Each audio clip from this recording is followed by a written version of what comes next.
is the Flex Network. Flex on everybody. Oh, yes, ladies and gentlemen, welcome back to the Flex Network. I am your host, Flex Shane. You can follow me on Twitter at the Flex Network 1. Today, I am joined by Brandon Adam. You can follow him on Twitter at Brandon D. Adam 19. Brandon, what the hell's going on, brother? Oh, just fully immersed in the preseason football and just watching our rookies flourish in front of our eyes. I got a question for you, and this Sure. is kind of this is something that's it's really an interesting debate for fantasy football players, right? Like, when is your favorite time of the NFL season? Like, as a dynasty player, for me, it's kind of like the NFL draft is amazing. I love it because you do all that rookie prep, and then you kind of finally see where those guys are going. Sure. And then you get into redraft season. It's like, holy shit, like, I love my redraft leagues. A lot of these leagues you've probably played in for years. So it's always fun to go, and, like, at least for me, like, I'm in my mid-30s, so you don't get to see all your buddies all that often, but the draft every year is a time when you get together with your buddies, obviously post-COVID, hopefully, and you get to see them and get to talk about football. But then there's preseason football, and wait a minute, then there's actually what is that? Oh, sorry, it's the NFL season. That's when people actually go play football. So, For sure. Brandon, what is your favorite time of the NFL calendar? I'm a dynasty guy, so I just love watching my calls and rookies that I like. Yes. And when they start getting hot in the preseason, I get good feelings in my body when I get to see my guys just kill it. So you get all tingly, baby. I get tingly. Like I just get so happy because it just makes you understand that you're on the right path when you start seeing guys being utilized heavily in the preseason as rookies, because you can just see the potential. And like I said in other podcasts, you can really steal some value with these rookies in later parts of your playoff runs and whatnot. So that's what I'm paying attention to, because these guys will be major parts of their offenses in the later half of the season for sure. A lot of them. I think that's really sharp. I mean, and you mentioned something specifically here. You said they're going to be a part of their offense later on in the season. So I think, there's a few things with fantasy football, right? It's understanding, obviously, who the best players are in your regular draft at the start of the season, right? Your rounds, really, let's call it 1 to 6, 7 is like really where there's a lot of value. And then from there, you're going for upside. But what's so important is at the end of your draft, for people who play Dynasty, they know who these rookies are. But as a preface, can I just say, like, Xavier Jones, Jake Funk, like, we all play Dynasty, but yet, like, there's always going to be these random players that you had no idea who the hell they are until they're actually relevant. But that's kind of aside. So I always tell people, why do you play Dynasty, Shane? What got you into playing Dynasty? And I say, well, first of all, I'm a degenerate, so I wanted to get into that full year round. But I think it makes you a better redraft season-long player, because when that starter goes down, you understand what the depth chart is. You understand the strength and weaknesses of a lot of these players that you may not have heard about, like a Larry Roundtree or a Kene Nwangu on Minnesota. Like, are these guys that are worth going after? Say there was an incident to Dalvin Cook. Like, do you want to go after Kene? Like, it's little things like that. So I think it's interesting. I'm kind of like you, Brandon. Like, I find that the most exciting time is in the rookie draft season. Oh yeah. But that's just because you put so much time and effort into it. But preseason, you live and die by it. You live and die by it. But preseason football is pretty special. It's pretty damn special. So you've had a chance to watch a few of these games. What's your initial feedback? What are your thoughts so far on some of the players, some of the rookies that we've been scouting for the last couple of months? Holy moly, we got some rookie quarterbacks coming into this league, guys. We are in for some treats with Trey Lance, Justin Fields. When he ran into the end zone and lowered his shoulder in preseason like he was in the playoffs, that got me so hyped. It just tells me everything about him.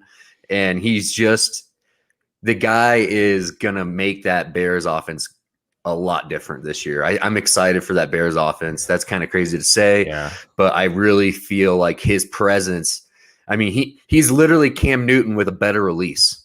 And I just like that. And the quarterbacks mainly stood out to me.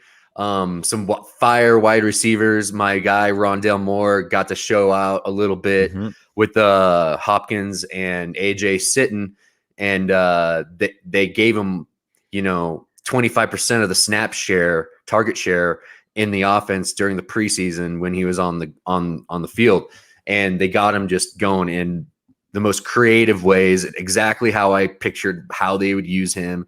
He's going to be rushing all over the place, and he's going to be they tried to go deep, but he was overthrown. But yeah, so it's exciting. I'm excited about it.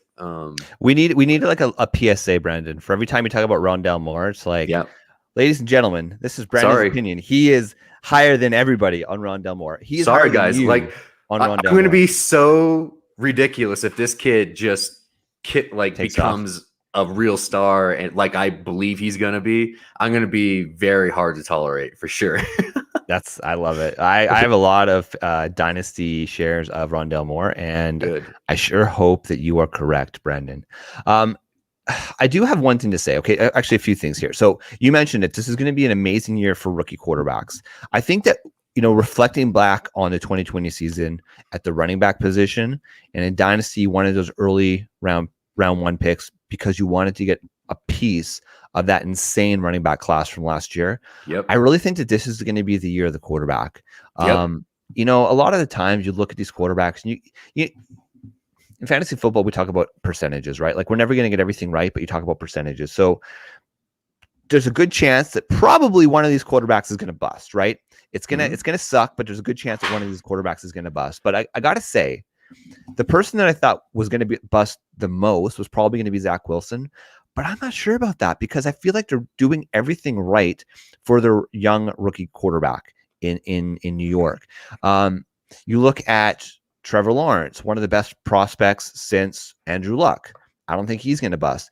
We just talked about Justin Fields and Trey Lance. I don't think they're going to bust. Nope. And Mac Jones, let me tell you, he might not be as sexy as some of those other guys, but man, and again, it's preseason, he looked like he could push the ball down the field, and it looked like he already had a pretty good rapport with some of those wide receivers. So I don't know. I mean, maybe it's just the glass half full kind of guy that I am, Brandon. Yeah. But I feel like this is going to be the year of the quarterback, and we're going to look back and we're saying, man, that 2021 class, it really changed the league.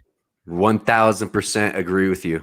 It's going to be I was just saying this to a friend of mine, Mike.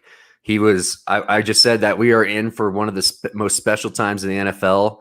The next 15 years is going to be absolutely exciting. And there's not just going to be one team that's dominating the whole league. Like, I understand the Chiefs are amazing and everything like that, but these teams, man, are shaping up, and they're getting quarterback talent, and you can turn your franchise around in just a couple years. And I mean, look what happened with Seattle. I mean, second year Russell Wilson wins the Super Bowl just because they have stable quarterback play, and it's just that's what you need. And I feel like you're going to get that with Trey Lance. He's going to be starting by week 4. Did you see these crowds when the rookies came on? They flipped out, like, it's fever, baby, especially with Mac Jones. I haven't heard New England that loud, for a bit. And when Mac Jones came on the field, it was like the savior came. And that was pretty cool. Like, I felt bad for Cam Newton, because it was just like, damn, man, like they really want Mac on that field. So he better, ball or he's gone. Okay, look, let's call it what it is, right? It was a disappointing season last year. Cam Newton, I'm going to give him the benefit of the doubt. I mean, he got COVID and he just didn't look the same after that. But at the start of the season, he looked pretty good. He had one series. I think it was a total of 6 plays. He didn't look great in the preseason game. Mac Jones did look good. But look, it's early, and I'm not going to say that Cam. I think day one Cam's going to be the starter, but I think you're right. I think Mac Jones, they want him to succeed, though, so they're not going to do this seesaw where he's going to be in, then they're going to pull him if he's not playing well. They want him to develop. Be 100% in. Yeah. Yeah. Yeah, I think so. But okay, we're not here to talk about all the We're not talking preseason. We about want to that. talk about a few things today on the show. Okay, of course, we're 10 minutes in before we're actually talking about what we I know. plan to talk about today. But this is just I how it is. know. It tis the season, baby. Yep. Sorry. So we want to talk to you about 2 or 3 players that you are going to buy or sell. So just really, I mean, who are the players that you're generally higher or lower than consensus on? We're going to talk from both a redraft, because again, 'tis the season, as well as dynasty perspective. So just make sure you say, I like this guy in redraft, but maybe not dynasty, et cetera, et cetera. But then at the end of the show, I want to talk to you a little bit about auctions and strategy, because I guess it was 2 weeks ago now. Last week, I can't remember. It's a giant blur. Last week, I think. Last time we spoke, Brandon, we talked about auction leagues and why you hate them so dearly. But yet you're still a trooper. I convinced you to join the Roster Watch Listener League because you are an avid Roster Watch fan, of course. And we are converting to an auction league this year for the first time. This is our now 5th season playing in this league. And I got to be honest with you, there's been some pushback. There's a few people, notably the most vocal against the auction league, as Season Long says, at Alan Seslewski. I see you, brother. I see you crushing it out there. But then there's people like myself who are just, I love it. I mean, as far as I'm concerned, if all leagues could be auction, fantasy football would be better for it. So I want to talk to you guys a little bit about strategy, about dipping your toe in that water, so that you maybe aren't necessarily as intimidated going into an auction draft. But let's get started here, Brandon. Tell me your first player who you are either buying or selling. And it cannot be Rondell Moore, okay? Nope, it's I'm gonna not. tell you right now. Okay. We aren't going to talk about Rondell anymore today. Well, no promises, but yeah. Yeah, Let's go. Who you got for me? So I am another one of my babies is from preseason has got me even more hyped. I've been higher on this guy than consensus for all summer. And now consensus is finally catching up to me and bringing my guy, Antonio Gibson, into the conversation of a first round RB. In Underdog, I've been seeing it happen more often where he is going at the turn. If you're at the turn, he's either becoming your second RB after you take Saquon, or you can take Aaron Jones. But I am okay. So right now in Underdog Fantasy, so we're gonna tell the people both the Underdog ADPs as well as the NFC ADPs. Sure. That way you have a bit of a redraft as well as a best ball perspective. It's pretty much the same. It's 15 and 16 for these two. So you're getting him early in that second round. So you're saying, in the beginning of the summer, he was sliding into the third round. Oh wow, that's why you get in early. Yeah, so I've been able to scoop him up on a lot of leagues, especially in Dynasty. Dynasty is he's a major buy in Dynasty. What are you willing to pay? Okay, well, here's because that's always the question in Dynasty, right? It's like, of course he's a buy, but what are you willing to pay? I'm willing to pay 2 first easy for him. Okay. Easy. I would hand out 2 first for him and run to the bank while I laugh, because this guy is going to he has the upside of a top 5 back. If you actually look at what the coaches have been saying all summer about him and how they want to use him, and the coaching staff of the previous spot where they were with CMC, Christian McCaffrey, this guy has been getting compared to Christian McCaffrey with his receiving ability since he's been in Washington. It's just he has been inexperienced as a running back because he played wide receiver in Memphis as a wide receiver in Memphis, and he converted over to running back last year. So last year, that was his first ever year as a full-time running back, and he ended up being RB13 in PPR. That is incredible for a guy that's never played the position before. And if you actually look at J.D. McKissick at his target share, 110 targets he got last year, and by all interviews that these coaches have said, Antonio Gibson will not come off the field in hurry up and in passing down situations this year. What do they call it? Like the ultra package or something like that, or like that? What they called it, something like that. I don't know what they said with that pack, with what they call the package. All I've been hearing is that they are not pulling this guy off the field. He is 220 pounds that can run under a 4.3. That dude. And don't forget, legit. people, he was a wide receiver in college. They converted him to a running back. Absolutely. So you ask, can he catch the ball? Absolutely, yes. He can catch the ball. He averages close to 7 yards per reception, and that is in the realm of what Aaron Jones does. So last year he only had let's get the exact number. Let me pull it up right here. He only had 36 receptions last year for 247 yards and 0 touchdowns. Weird. So J.D. McKissick, he had 110 targets. And so the target share for Gibson was only 44 targets last year. So if he's not coming off the field like he is being touted for, that means I feel like his target share is going to increase almost, I would say, close to double. I would be very, very, very surprised if he didn't get 60 receptions this year. And if he does that, he's going to put up over 400 yards receiving, close to 450 yards receiving. And if he does that, and he only had 170 attempts last year for 795 yards in rushing. And I think because of the appearance of having Ryan Fitzpatrick in that offense and having a quarterback that actually can, compete and can actually, game manage. I feel if you look at the game scripts of Washington last year, all the game scripts that Antonio Gibson had where he blew up was all positive game scripts. In the negative game scripts, his yards per carry were very bad. That means that they stuffed the run and didn't allow that to happen. Because here's one thing, Brendan, like that I worry about just a little bit. I think that Washington's going to have an amazing defense this year. Yes, which means that there's a good chance that Washington is probably going to be up in games because we do like their offense. Do you worry that in a 17-game season, they're going to just slightly hold back this guy and his usage because they have a player like J.D. McKissick who is proficient in the passing game? Yeah, but you just said it. You just said it. He doesn't rush the ball. If you want to milk the clock out, and if you're in positive game scripts, you want a back that can take rushing attempts. You don't want to throw the ball in that situation. And that's why because the game scripts, I have Washington winning that division. Okay. FYI. Yeah, not surprising. And I think that team is set to ride Gibson to the playoffs.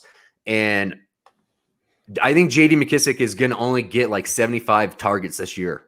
I don't see him getting 110 like he did this year. And the previous year, or last year, like I just don't see it. I feel like everything has been trending towards Antonio Gibson becoming their workhorse back, their number one guy. And Ron Rivera is old school, man, and he loves his running backs. And I have a feeling that he's going to really lean hard on him.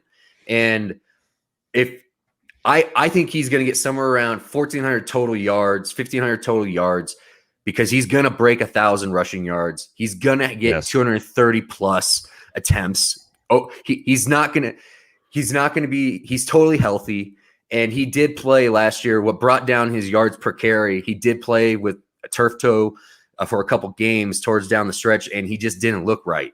And he wasn't explosive like he was before in the early parts of the season.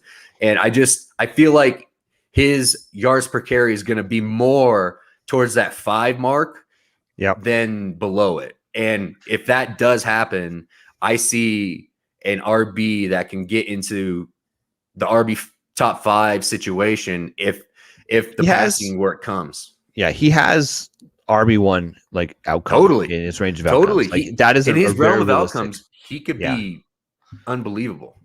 So so here's a player. I'm in on AG. I'm sold, baby. I'm getting as much of him as I can. Good. If you can look, so here's the thing, right? You're gonna have to get him at the early part of your second round. I would be okay just to make sure you get him. That if you're say at the 110, 111, and you just want to guarantee your AG share, then Sure. I'm okay taking him at the end of the first round. Sure. A player, I just won't take him. I would take him over Saquon right now. Yep. I wouldn't take him over Aaron Jones. Aaron Jones right What about now is JT? what's JT. JT's Jonathan behind Taylor. Gibson right now. Okay, that makes sense. I actually, the early parts of the season, I think it's going to be a little bit rougher for the Colts because they haven't been able to practice with all their starters this whole training camp, and who knows how Quentin Nelson, that big dude with all that pressure on his feet, I don't know. He's trying to come back super quick. Just tape it up, baby. Put a little dirt on I it. get it, Come man. on, Take a shot and play. But there's so Brandon, just to let the people know. So there is originally, there was a pretty long timetable, right? Initially for the Carson Wentz and Quentin Nelson injuries. Mm-hmm. The latest reports are that both of these guys could legitimately be ready for week 1.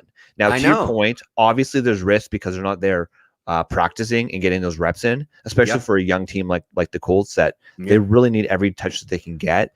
But week 1, honestly, I could care less about Carson Wentz. I like Carson. I was kind of an apologist for him a couple of years ago, but I'm out. You're done. I'm out.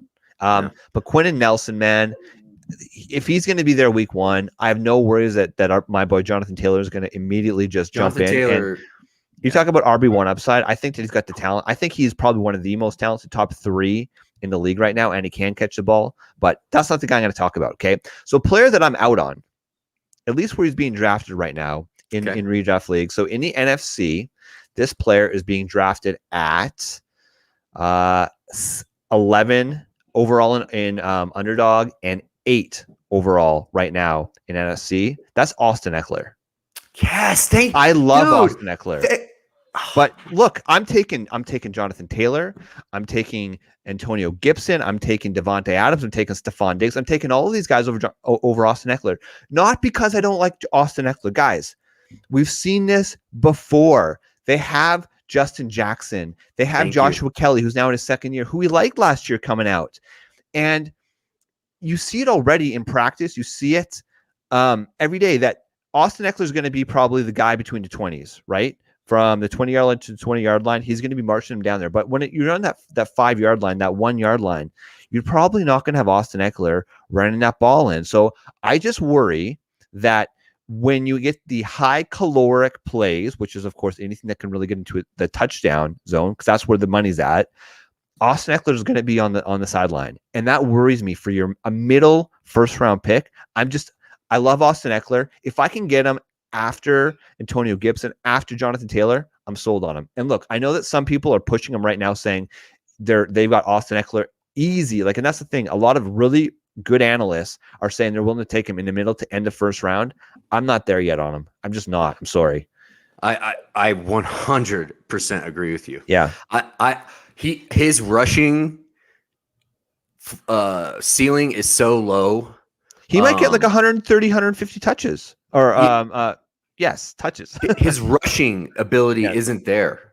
And that's what I think he's very game script I'm not quite there to say he's only game script dependent, because I think they're going to put him on first down, second down, third down. But it's just that opportunity in the red zone to really get those touchdowns. I worry that maybe he gets 7-8 touchdowns, and a guy who, look, I know that he's elite, he's electric catching the ball. I just worry that when you're paying that much for a guy in the middle of the first round, you're going to be disappointed by his outcome. You got to have touchdowns to win these leagues, man. And that's his touchdown upside he just hasn't proven it. Exactly. He's been a guy that's always been the dude that falls on within 5 yards and of the end zone. And I just don't trust him in the red zone like I do a Gibson or even Barkley, or even coming off injury. When those backs get in that area of the 5-yard line, that they are going to try and pound that rock in rushing. Absolutely. And I just don't see Eckler doing that. And that's why I think he's one of the biggest, when I see Austin Eckler in the first round, it's a gift, because it's just pushing value down. Absolutely. That you would never get. And I 100% agree with you with GT. When JT, with these injuries, underdog, his ADP just crashed. Oh, And it really did. he's been in a lot of my leagues now. He's my RB2, and in those Ugh. deals, and that I can't be.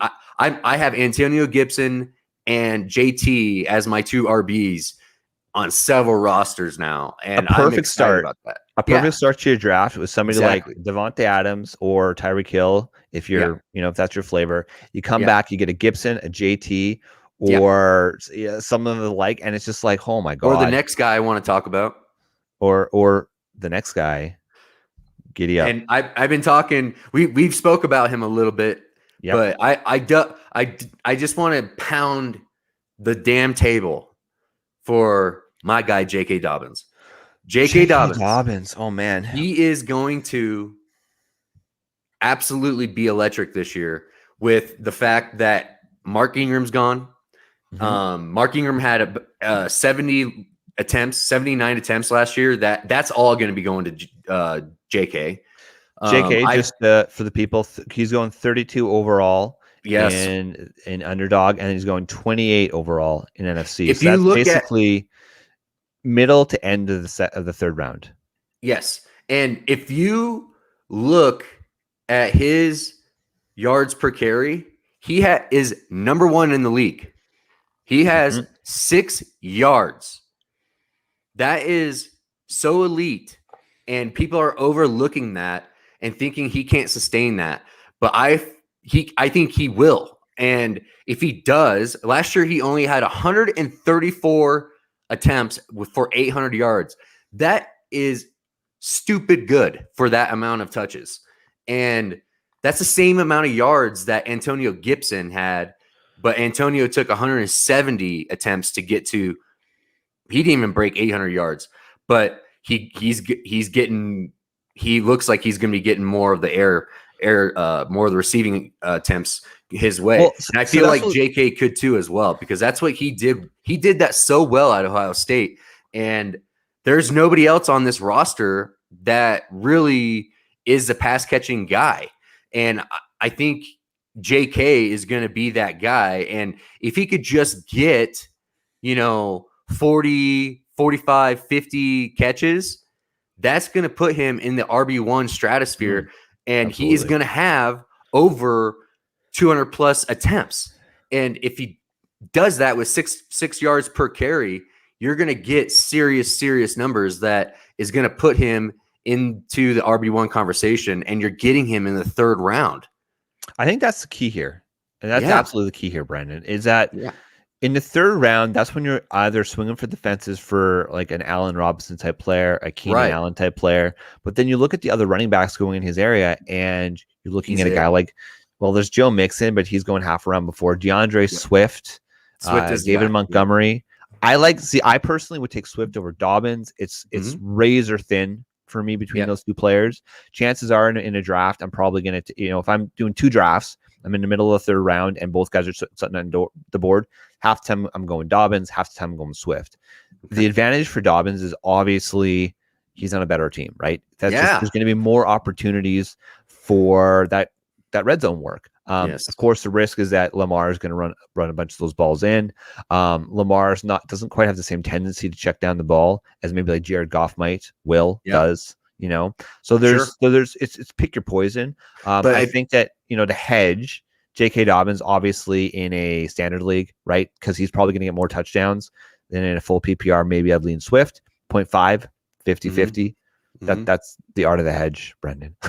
Yes. But we got to understand now is that their wide receiver 1 just had groin surgery. In Bateman. Yeah. And that is going to be, I think in the early part of the season, I think they're going to lean heavily on JK and Mark Andrews.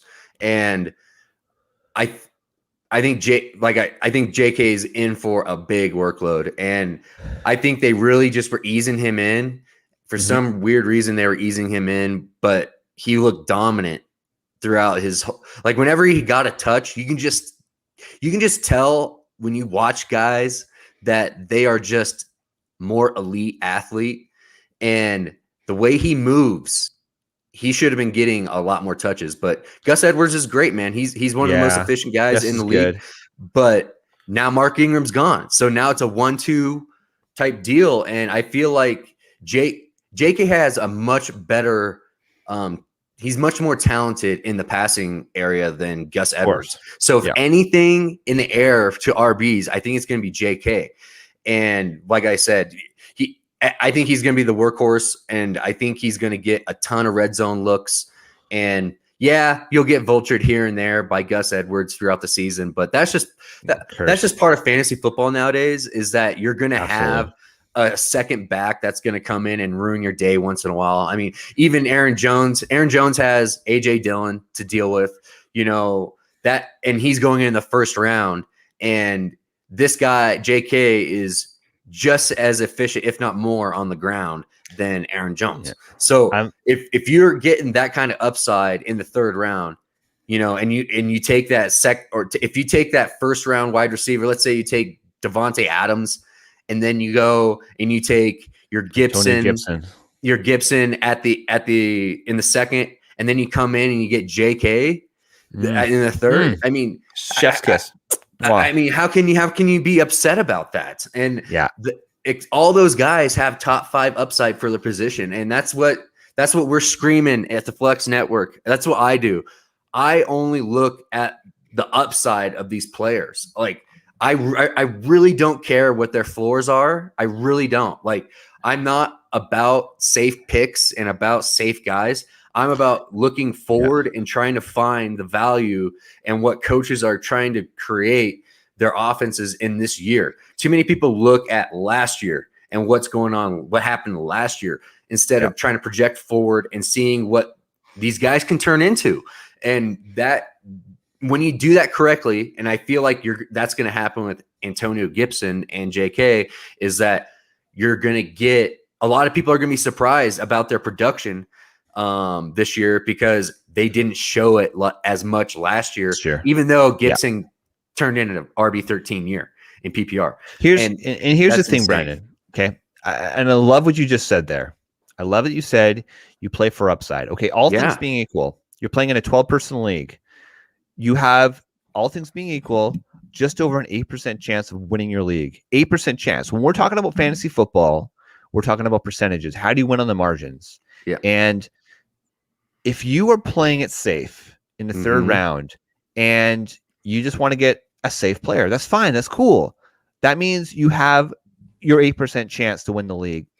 If you want to win your league and you want to win on the margins, you're drafting a player like J.K. Dobbins, because you are looking down the draft board and you're saying, okay, if I want to build my team, and say I went Travis Kelce in round 1, or say I went Devontae Adams in round 1, well, I feel like at that point, I'm always trying to play catch up at the running back position. But if I go one of those players and then I get a Jonathan Taylor, or I get an Antonio Gibson, and I come back in round 3 and I get a J.K. Dobbins or DeAndre Swift, I'm looking down the draft board, man. And in that, I would say in that general tier, you've got your David Montgomery, your Chris Carson. But man, after that, there's a serious tier break. Miles Sanders, question marks. Travis Etienne, I love the talent, question marks. Darrell Henderson, love it, question marks. Josh Jacobs, question marks. Myles Gaskin, who wasn't even playing with the ones with Miami, freaking Malcolm Brown was playing, question marks. Mike Davis, who is old as sin, he's efficient, but there are question marks. Ladies and gentlemen, if you go wide receiver or tight end in round 1, and you come back and you get yourself a J.K. Dobbins in round 3, you're not playing for that 8% run-of-the-mill status quo win. You want to win your freaking league. You draft a guy like J.K. Dobbins. I love it, Brandon. I'm going to give you one more really quick, because I want to talk about auction leagues before we lose the people. So the last person that I am going to buy right now, because I love the chemistry. I think that I'm either you either go early on tight end, which I generally don't do, because as we just discussed, I don't want to be catching up in my draft. But a player that I can get in round 9 or 10 of my draft, pretty much clockwork, is a guy. Also, I guess we like Washington. Logan frickin' Thomas. Oh, he looked like he had good chemistry early with Fitzmagic. I don't know if you watched that game. I did, but he had like the perfect, beautiful over the shoulder sideline catch. It looked magnificent. It did. I had a little bit of pause, because I've got a lot of Logan Thomas in best ball so far. I had a little bit of pause, because really for these tight ends, you want to get close to 90 to 100 plus targets in a season to really get your 70, 75 receptions, opportunity for touchdowns. Some of the beat writers were saying that Logan Thomas could, because of all the talent around him, be looking at closer to 80 targets this year. A little bit of pause, but then when I see the chemistry that he has with Fitzmagic, I saw what he did last year. The fact that he's a converted quarterback tells me this guy knows the playbook. He understands football, and he's just a guy that, man, if you want, again, you want to swing for the fences here. You want to go RB early, maybe get one of those elite wide receivers. Your middle rounds, you are hammering wide receiver, and at some point, you got to pull the trigger on a tight end. If Logan Thomas is sitting there around 8, 9, 10 of your league, like, I'm cool taking him around 8. You don't have to do it in round 8. You can probably wait to round 9 or 10. Maybe take him around 9 just to guarantee that you get him. But a guy like Logan Thomas, to me, is a player that if you kind of just pause and you're patient on tight end and you want to get a tight end 1, that's going to be Logan Thomas. Let's say you, Brendan. I am so with you on I think Washington is rising up boards all over the place, Washington players. Absolutely. And just because what have the coaches been saying, and even Logan Thomas said it, is that they want to attack deeper downfield and push the ball. And that is where this offense is going to take the next step, and it's going to open up so many things underneath if they start taking those deep shots at Terry McLaurin and Logan Thomas. And like you said, Logan Thomas is a converted quarterback. He knows exactly where the soft spots are in defenses, and he has that rapport already with Ryan Fitzpatrick. And if you're in Superflex League, Ryan Fitzpatrick is free.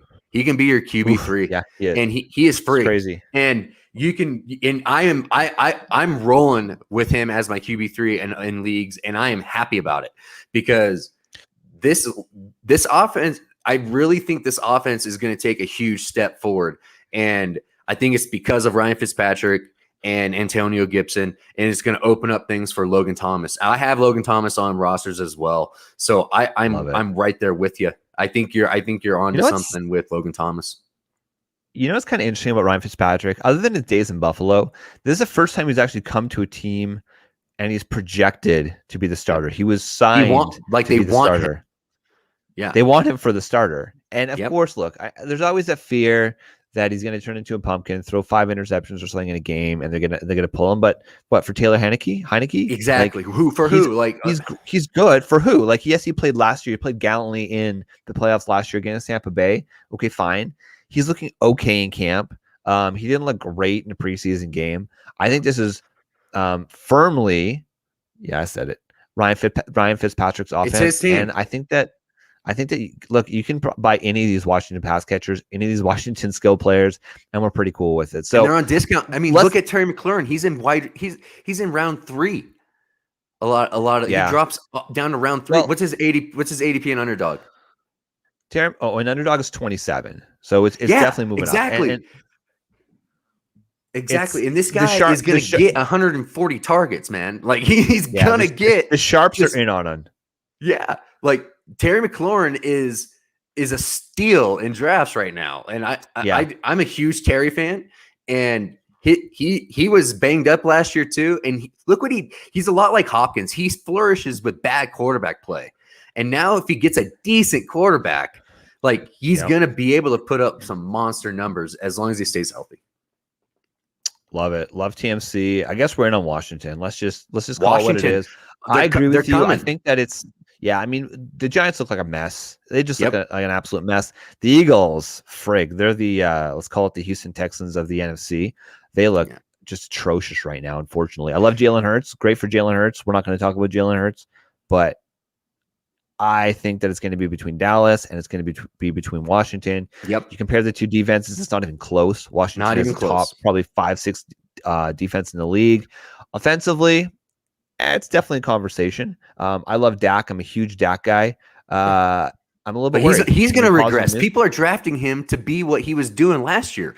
He is not going to be throwing I went back plus yards every week. Okay. We're not going to talk about Dak. Here's the thing. Okay. In Dak's first games, I think he was averaging close to 33, 34 fantasy points a week. Exactly. Before the last season, he was still averaging for the previous 2 seasons close to 25 fantasy points per week was his per game average. Yeah. So Dak is continuing. He gets better every single year. Yep. Don't be afraid about the Dak regression. Regression happens, right? Like he's not going to be small bit of for regression, 55 but I mean, he's not going to throw for 5,500 yards. No. Yeah. He's not going to throw 5,500 yards in a season, guys. No. That's not going to happen. That's not the guy you're drafting. But here's the thing, right? Dak Prescott, and I don't want to make this a Dak Prescott show now, but Dak Prescott is going currently at ADP 66. He's basically right after those elite running guys, Josh Allen, Kyler Murray, Lamar Jackson. He's in that little bit of Prescott, weird spot. Yeah. He's in that weird spot, round 6, but look at who's going around him. And I'm perfectly comfortable. We talked about this, I think, in last week's show, drafting a quarterback in that range because there's still a lot of depth at wide receiver. At this point, I've shored up my running back position. I've probably taken maybe 1 or 2 wide receivers at that point. I know that I'm probably targeting a Logan Thomas later in round 9 or 10. So this is a perfect spot to go upside. And we've seen it, man. If you really want to win your leagues, you need one of these elite quarterbacks. You're not going to get it done with the with the Matt Ryan. I'm sorry. Ryan Fitzpatrick, probably not going to win you your league. Great as a QB2 in your super flex leagues. But if you really want to win your league, you need one of these elite players. And I'm perfectly comfortable swinging for the fences in round 6 or 7 for Dak Prescott. You know who this brings me to, if you're going to actually punt quarterback, 2 quarterbacks I'm looking at that have high upside, and people are a little nervous about this guy. It's Ryan Tannehill. Ryan Tannehill was your QB8 last year. I mean, and he's getting such disrespect. He threw for 33 touchdowns and 7 picks last year, and on a 65% completion rate for 3,800 yards. And guess who he just got this year? He just got Julio Jones as his wide receiver 2 in that offense. What do you think is going to happen? I think Ryan Tannehill is one of the most efficient quarterbacks in the league the last 2 years. And I just feel like he's being disrespected to the point where he's getting drafted much further. What's his ADP right now on Underdog? Oh, boy. His ADP right now is 109. Exactly. Just after Jalen Hurts. Exactly. And he has the upside of going to almost top 5 with Julio Jones as the next guy. As long as Julio can play Here's a question for you, Brandon. 14 games, it's over. He's top 5. Here's a question for you. Who are you taking? Because you can't choose both. You taking Ryan Tannehill or your boy Matt Stafford? Because you got to choose between one of those 2 guys. I'm taking Tannehill because he has the running floor. Upside. He has that ability to stuff it a couple times with his legs. I think that's the right call. The one thing that worries me, and again, I really do want to talk about auctions, so we're going to end it after this comment. The one thing that really does worry me, just a little bit about Ryan Tannehill, is that Corey Davis, he's been injured a lot in his career, but he was played for most of the games last year. Julio Jones, man, I just worry that his body type at some point is just going to shut down. So I worry about the injuries. He's already dealing with injuries early in the offseason. There's not really much on that depth chart. He's probably going to play, but you got AJ Brown, you got Julio Jones, and you don't have much after him. There's Josh Reynolds, baby. It's going to be a funnel of 3 players in that offense. Yes. And if you own any of those players, you're going to be very happy. But I do feel like this team is preparing in a way to not go away from Derrick Henry, but they are going to give Derrick Henry some time off this year. I think he's going to be salvaged a little bit and kept healthy because they have the playoffs in their minds. I feel like I think they're going to start shifting a little bit and lean into AJ Brown more and have him carry the team a little bit more than Derrick Henry did last year. And that's why I do feel like Derrick Henry is going to have some regression because I feel like they are going to go in a direction of let's see what our quarterback's got here, and let's see if he really is the guy. Let's call it what it is, Brandon. The AFC South is not exactly the most competitive division. We talked about Indy, and there's a little bit of question mark there. They don't really have a quarterback. I don't care about Carson Wentz, like we said. Carson Wentz can win. I'm not convinced he's the answer. You look at the Houston Texans. I mean, freaking dumpster fire. God, I got Jacksonville like 3 more Jaguars. guys I believe the arrow's pointing up. No, we can talk about it next time. We'll talk about it next time. Yeah. But basically what I'm trying to get at here is that the Tennessee Titans have pretty much a ticket. It's locked. All they got to do is put the stamp on it, but they're likely going to be in the playoffs and they're going to play for that. So Yep. if anybody's going to be able to withhold a 350 touch season in a 17 game season, it's going to be Derrick Henry. But I think that they're going to be smart, especially early in the season. If they start racking up those wins early, and they're probably going to take just a little bit of the gas off. I'm telling you, Derrick Henry. People are going to be Yeah. early in the season going to go, why isn't he getting 25 attempps? And it's because they're trying to ease his bot. The guy has dude, you can't take that kind of beating year in for 3 straight years. His last 2 years have been intense. And I know he's a mutant and everything. I know he's like he's just a different person on this planet. But at some point, these guys need to be protected. And if they really, it's just smart. It's just responsible. If they want to run a Super Bowl, if they aren't going to go for this 2,000 yards again, and they're going to do what Seattle did. They're going to take a little bit of that workload off of, how they did with Marshawn Lynch, and they're going to give it to Russell Wilson, and they're going to give it to Ryan Tannehill and Julio Jones and AJ Brown. And that's why I think AJ Brown is a top 3 wide receiver easy this year. There you go. Love it. Okay. So we're going to talk about some of your players that you like next time on the show, Sure. But today I really wanted to talk about auctions and just a little bit of auction strategy. So for the people, I think everybody knows what an auction league is, but for those that do not, essentially the difference between your standard traditional snake draft and an auction draft is that you will go and nominate players that you have. Everybody will have a set budget. Typically it's around $200, and you can go and bid on the players that you want to build your team. And where you can really get an edge in auction drafts is by saving money, getting value, and making sure that every dollar is used efficiently. So I just wanted to outline a few tips for people who are new or maybe still learning about how to really to maximize your auction draft. So before we get into that though, Brandon, I have a few questions for you. One, what is so I know you're relatively new to auction leagues. What is your biggest fear about auction leagues? Spending way too much money on one player. That's so my biggest, the way I'm going to go about it is I'm going to try and just take value later I'm going to let everybody spend all their money. And I'm not going to get crazy with my cash early on big name players. I'd rather save my money and steal some value in later on. That's how I feel about auctions. I love it. Yeah. Okay. So that's one of your fears is spending too much. Too much. What would another fear be? What would another fear be? Like just spending too much in a tier? Or what about if you're going to wait? What if you miss out on all the good players because you're way too cheap and you wait until the end and end up spending $13, $14 on the QB 12 just because you're worried about that? I'm not going to tell you everything because we're going to be drafting against each other pretty soon here. So I'm not going to tell you who I'm targeting or whatever, but I have a list of 5 guys that I'm willing to go pretty heavy on, and I will get one of those guys. Like that will happen. But as soon as I'm done with that, I'm going to chill. I'm going to sit back because I got my foundation guy that I want.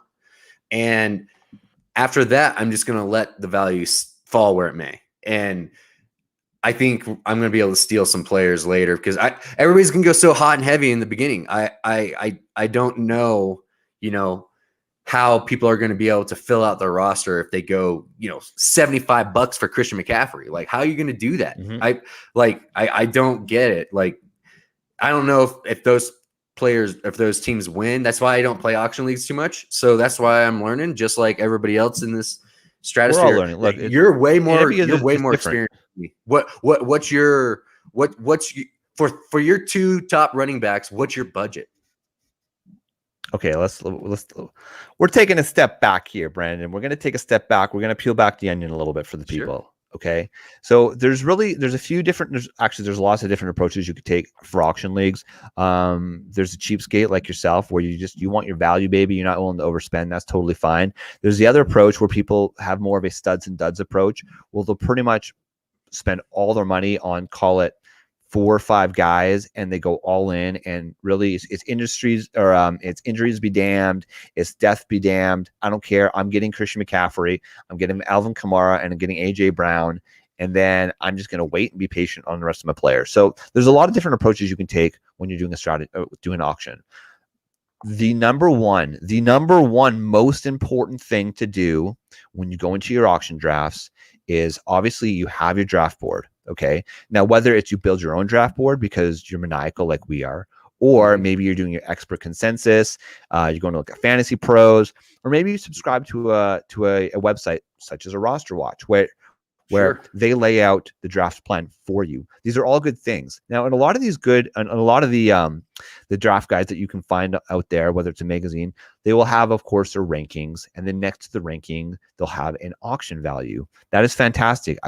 It's very helpful. It helps provide context. But if you want to be and get to that next level in your auction drafts, you need to put out your draft board. And on that draft board, this is the number one most important thing that you can do. You need to create tiers.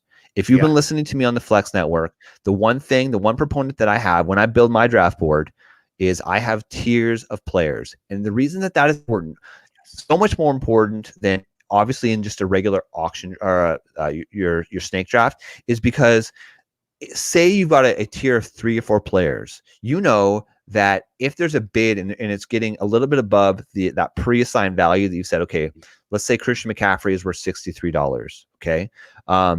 And you're getting to that $64, $65 mark. You need to look to say, okay, are there other players in that Christian McCaffrey tier that I'm okay, that obviously they're not quite as good as Christian McCaffrey. Okay, maybe Christian McCaffrey is not the best example. Just Let's use Antonio Gibson. You got Antonio Gibson. You have Aaron Jones. You've got Jonathan Taylor that are all in a similar tier of players. Okay. Yep. If you go and say JT goes for $54 and then the bid is going for Antonio Gibson and you're at the $48, $49, $50, you might only be saving a few dollars. Those few dollars are absolutely key because for the cheapskates like Brandon Adam, who like to wait a little bit, after the market is, let's call it set, those few dollars at the end of your draft are going to be the difference between getting a guy like a Curtis Samuel on your team, who can really be a difference maker, to not getting a player like that on your team. So dollars, every $1 and $2 matter. And that's why it's important not to overspend. So the number one thing that I suggest that you do before you go into your auction league, Brandon, and everybody who's listening, have your rankings, have your dollars, set your draft board, and set your tiers. Because if you're cool getting anybody within that tier, now obviously rankings within the tier may differ, right? You might have Antonio Gibson over JT. I might have JT over Antonio Gibson, but I think we can agree they're in the same tier. Yeah, they are. Then that's how you're going to maximize your spend. Okay. So that's number one. Okay. If you want to take it to the next level, Brandon, and you want to just like be that extra degenerate, right? You've got your draft board, you've got your values, you've got your dollar amounts. When you're building your dollar amounts, figure out how many starters I'm going to have. How many bench players am I going to have in this league? There's going to be a total of X number of dollars, $2,400 in a 12-person league. And there's only $2,400 that are going to be able to be spent. So you can map out, okay, I think that the last quarterback that's going to be drafted here is Daniel Jones or Baker Mayfield. And you can draft out your values so that you can figure out, okay, this is how much I think is going to be spent on quarterback. This is how much I think is going to be spent on running back. This is how, et cetera, wide receiver, tight end. And when you do that, you will have a very keen understanding of what values will be, because you can have your ADPs, you can have your rankings, and you can have your expected dollar values. And you know that if you're going to be spending $54 on Jonathan Taylor, that's going to be a steal, or that's going to be an overspend on your league mate's part, in which case that's going to give you value down at the end, where Brandon Adam is going to go in and swoop and get guys like Rondell Moore for $1 or $2 in his draft. So that's very simply, it's preparation is the number one most important thing. Because look, we've all got draft boards. We've all been doing this for years and years. But if you want to get an edge, you want to make that 8% chance of winning to a 10 or 11 or 12%. That's how you're going to get your edge. It's on the margins. I 100% agree. That's great advice. Cool. All right. So we got to end it there because unfortunately I have something that I have to get to Brandon. So I would say, as always, we got to do this more often because we did not have enough time to talk about everything we wanted to talk about. I get going. I'm sorry. It's all good, brother. This is why we're here. It's all about the fun. Hopefully, you're going to do a little bit better in your auction league. Hopefully, we gave you some I'm going to actionable crush you advice guys today. I'm going to straight crush you guys. Just watch. Please get out of here. Get out of here, Brandon. You are but a sheep entering the wolf's den. Oh, but that's okay. You're about okay. to. You guys screwed up allowing me in your league. I love it. All right, Brandon. How do the people find you? On Twitter at Brandon D Adam 19. Check me out, brothers. Love it, love it, love it. Of course, he's a great follow. You guys want to, shoot your shit about fantasy football? Hit up Brandon. Of course, you can find us on Twitter at the Flex Network 1. We are maniacal. This is the best time of the year, in my opinion. We talked at the start of the show what everybody's favorite time of year is. Mine is draft season. Oh, I love the draft. It's like Christmas morning for me. I love the fantasy championship. That's sweet. The draft is my favorite time of year. It's when all that research comes into action. Because everybody has hopes and dreams right now. Nobody's hopes and dreams have been crushed yet, unless you own Cam Akers, and that's what's so great about this part of the season. Everybody starts from the same spot, and let's see who outdrafts who. All right, brother, I love it. May the best person win. So absolutely. For Brandon, for Flex Matt. 4 season long says, I am Flex Shane, and we are the Flex Network. This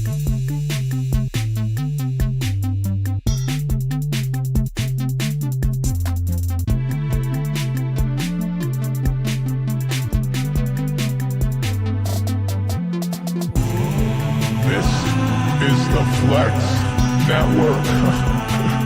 This is the Flex Network. Flex on them. Flex on everybody. This right here is the Flex Network. Yeah.